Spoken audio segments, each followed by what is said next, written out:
Okay, coach. So you talked about it a little bit before, but with adding a good amount of new players combined with the quarantine and not knowing how long, like you said, like what effects does it have with you meshing all the pieces together? Because it's one thing to do it in the 2 week span that we already had, but it's Right. another thing now coming off of the quarantine and the players being at home. So how does that affect the coaching style and meshing the team together? I think that's what this week has been about as a staff.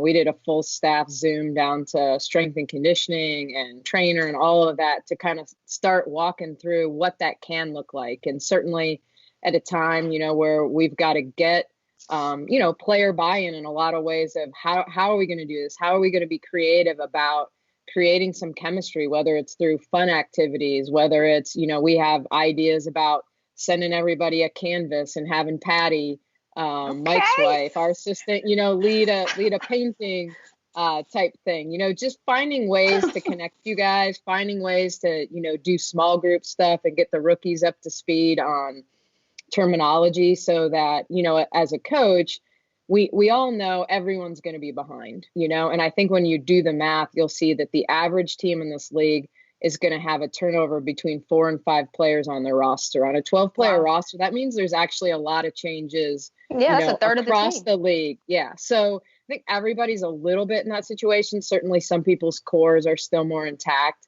But, how do we creatively get ahead so that when we step on the court, wherever and whenever that is, that we can be ahead of the 11 other teams, that we're going to be competing with. So it's going to take a little creativity. Yeah. It's going to take a little, hopefully you guys are all bored enough that you're like, yep, we can do this. We can do this regularly. But yeah, I mean, it kind of goes to that. How do we learn terminology? How do we start watching some film together and really starting to understand why we do what we do? Okay, so coach, like we've already talked about it because you hinted on it. I know you're one of the hardest working coaches in the league because I know that on any given day, you watch about a couple hours of film. You rewatch all of our games multiple times.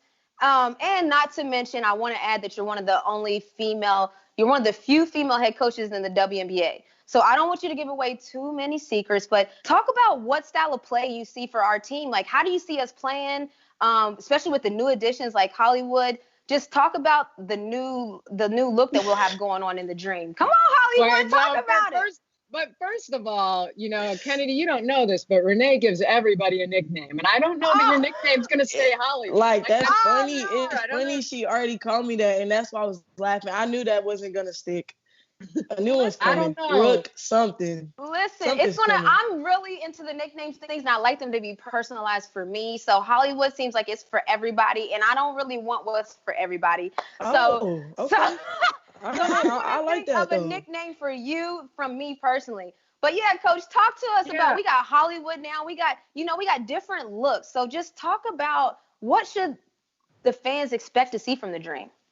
Well, I think if you go back 2 years ago, we wanted to play fast. And that year we were second in the league in pace. I think we've added pieces that can get us back to where we can increase our pace at the offensive end. So ideally, as most players like to play, let you play more and call fewer plays, is ideal to me. When we're moving, I think, we've also added better defensive rebounders all the way around from guards to posts. So the ability to go get the ball off the rim should make it easier for us to get in transition. So always a defensive lens.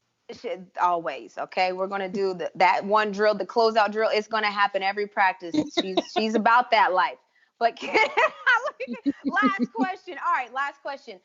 So we're bringing Hollywood to Atlanta, but a lot of Atlanta might not know about Hollywood. So if you had to tell them about what your style of play is, like what should the Dream fans expect? Like if they don't know you, they didn't follow your career, what should they expect? What kind of player are you? I'm definitely a player that likes to create for my teammates. I'm a player that's selfless. I like to run the floor, running in transition. And yeah, that's pretty much it. I'm a hardworking player.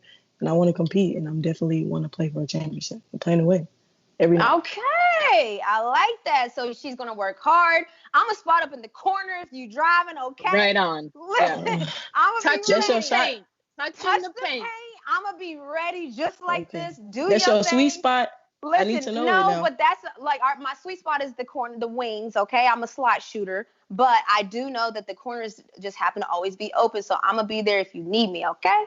I got you. All right, but listen, that's all. Thank you guys for watching on Zoom, and to everyone listening, stay safe. Stay safe. You don't have to stay in the house, but stay safe. Right on. Go dream. Yes, sir.